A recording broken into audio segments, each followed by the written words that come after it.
The game has begun. We are about to go right into it. Game number 1 of our grand finals between DRG and HerO. Remember, because of the previous match, HerO already has 2 wins towards that final best of 7.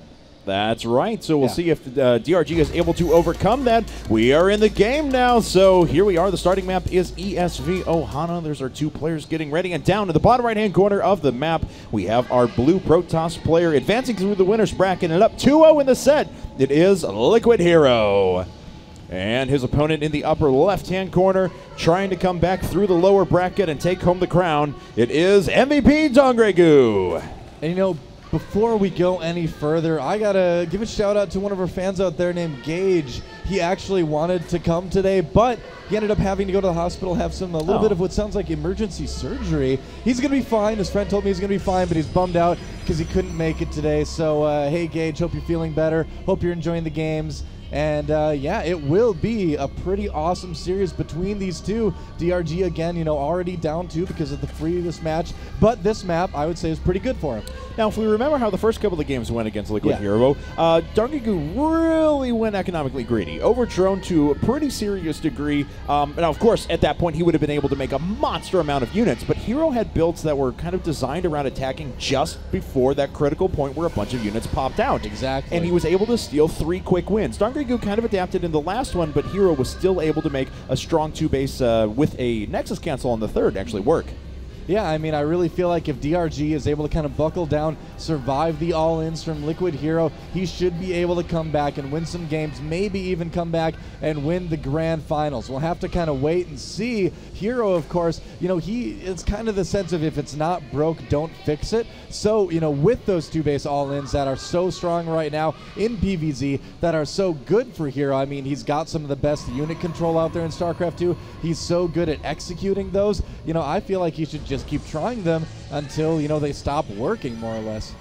And we'll see what he ends up doing here. He could very well go down that path once again. It's a very powerful style, and it's kind of one of those, if it's not broke, why fix it? Yeah, exactly. I mean, we just saw the stats on the screen. Up to today, HerO had won 4 games as opposed to DRG's 9. So DRG, you know, in total history in these guys' matches against each other, does have the upper hand. But after today, that may change a little bit. We'll have to see. That's already 7-9. Looks much better in HerO's favor than it was before. And we'll see what he ends up going with. Now, of course, DongRaeGu is going ahead and putting down 3 base, no gas, or so it would appear, saving up for that last one here, that last hatchery here in just a second. So HerO going to get a good look at his opponent, but doesn't really see anything out of the ordinary. Yep, that's right. So the game kind of progressing about as normally as you'd expect it to at this point. HerO getting a cannon back at his main base, wants to stay safe against any sort of, you know, little bit of zergling aggression that DRG could decide to do, but not a lot to worry about there in that regard. Right now, HerO just trying to get that probe in there at the 3rd base of DRG, trying to deny that as long as possible. I have to admit, we kind of have a unique perspective here of the players. We are sitting a little bit behind them, so I can kind of look over and see both of them as they're playing.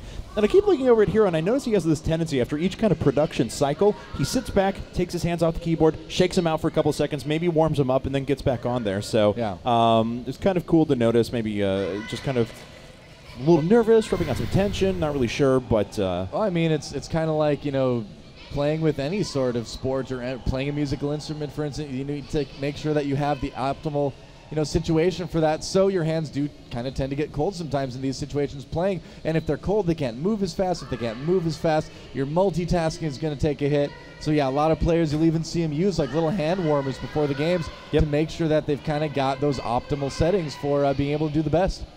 So the real question is going to be, what is DongRaeGu going to do? I know HerO can throw a million different things at him, but how aggressive is DongRaeGu going to be in trying to drone up? Is he going to go to those previous levels before, count on the fact that he can use his control to hold some sort of a big all-in, or is he going to play a little bit more safe and kind of cut drones a bit earlier and move into unit production? Yeah, we'll see. I mean, there's also another factor that just kind of entered into this from the production queue right now. We can see that HerO's actually going for a starport. So DRG is not going to need to worry so much about attacks on the ground, but attacks through the air. Now, once in a while you do see a push that involves +1 with Zealots and a Void Ray at the same time, but because we don't have that really quick +1 just yet, I've got a feeling it's going to be more or less just Phoenix and Void Ray harass. We'll have to see how DRG kind of responds to it. He's going to need to have a lot of queens, maybe a couple spore colors out to stay safe.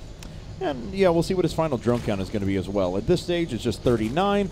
He was going up to, what was it, 70, 72, something like that before he even made a single roach in the first couple of games. Don't expect that to happen here. We'll see when he eventually wants to start turning over to a little bit more unit production. Yeah, I mean, Zergs want to try to get up to that 70 drone mark if they can before really having to worry about big-time offensive unit production, but clearly against HerO, you just can't do that. Against a lot of two-base play from Protoss, you just can't do that. You usually have to end up stopping it around 50 or 60 drones and then kind of getting ready. So, you know, we'll see. He's getting Zergling speed right now, but there is a Void Ray on the way and also a robotics facility too. Interesting. And +1, yeah, just about 10 seconds of the way finished up, so we'll see if he's going to time out some sort of an attack here. But as you mentioned, yeah, the robotics facility is finished, and I'm curious how he uses that. Are we going to see Immortals and eventually breaking down these rocks? Are we going to see a big coordinated push? The first Void Ray is out, taking out this scouting Overlord, the Overlord that tried to scout, I guess I should say. Well, what you can do sometimes is make your opponent react to those air units, build Spore Crawlers, build more Queens than they maybe needed to, and then follow that up with a really strong ground push. Like you mentioned, Immortals are really good, plus Gateway units, you can just kind of fake your opponent out. And in this situation where both players know each other's styles so well, the mind games, just like they were in the first series, are really going to play a big role in who comes out on top.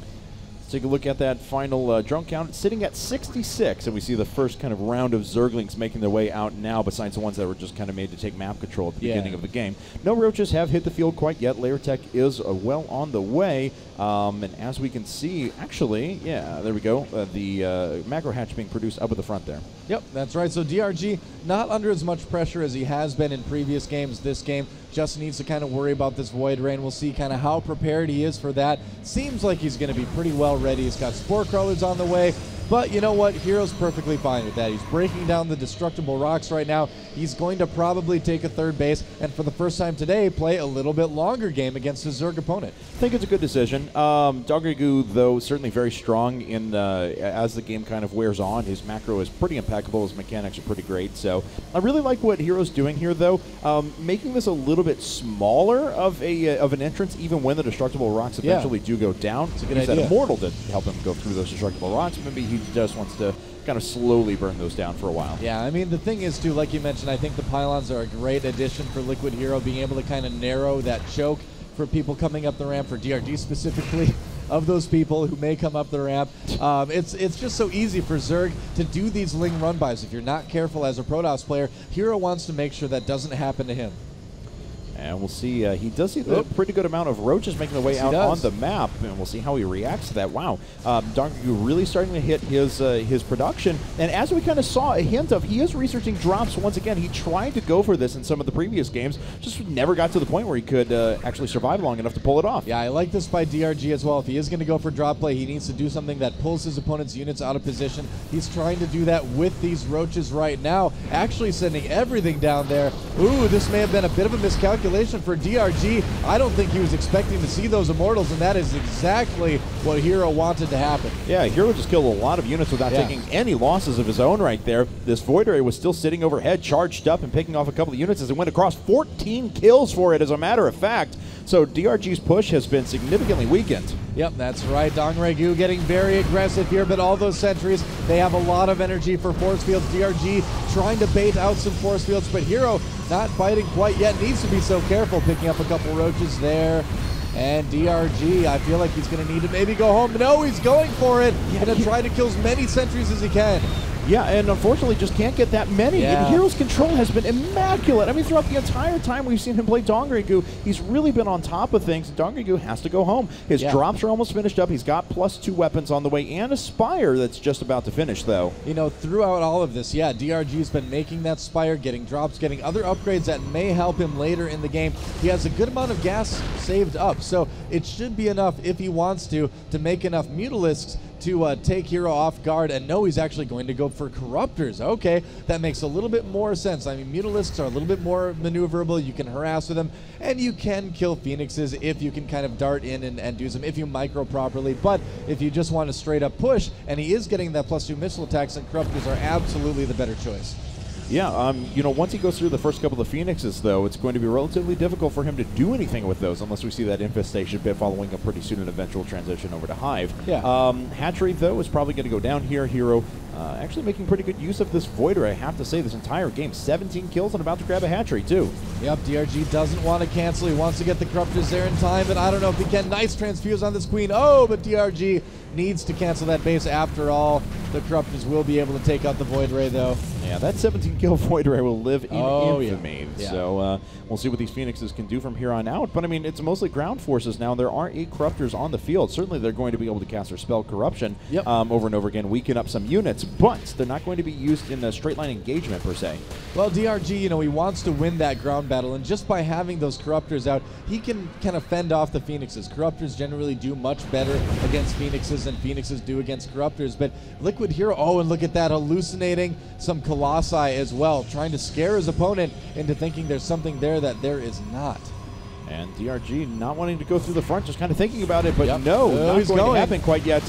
All right, so making his way up the front right now, and he does take out a pylon, just giving himself a little bit better attack path. You see a lot of players that'll do this as those Phoenixes try to get overhead there, but they are chased away by those Corruptors. You'll see players do this. Poke up here, take out a structure, run around here, poke up here, take a structure. Just widen those attack paths until you can completely bust on through. And now HerO also made those hallucinated Colossi to try to get DRG to overreact, try to get him to make too many Corruptors, but he didn't. He didn't fall for it.